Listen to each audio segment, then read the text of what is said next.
666 అంటే నిజంగా 6 అని కాదు. బైబిల్లో కూడా 666 పేజ్ ఉంటుంది. చించేస్తారా? తప్పు కదా.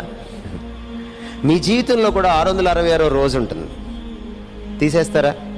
మనం ఉండం కదా. కాబట్టి 666 అంటే ఇక్కడ అర్థం అది కాదు. 6 మనిషిని చేసిన రోజు, మనిషి రోజు.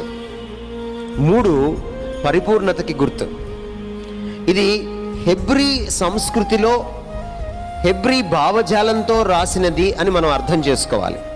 కాబట్టి వాళ్ళ సంస్కృతిలో, వాళ్ళ నుడికారంలో, వాళ్ళ భావజాలంలో మనం ప్రకటన గ్రంథాన్ని అర్థం చేసుకోవాలి.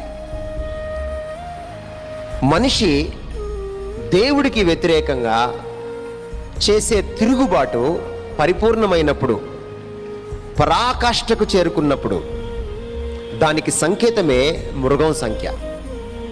మృగం ఎవరో కాదు, అది నిజంగా మృగం కాదు, అపవాది యొక్క దూతే. మానవాళినంతటినీ దేవునికి వ్యతిరేకంగా పోగు చేసేదే మృగం. దేవునికి వ్యతిరేకంగా మానవాళి చేసే తిరుగుబాటు యొక్క పరాకాష్ఠ 666. దానికి గుర్తు అన్నమాట అది, అంతే.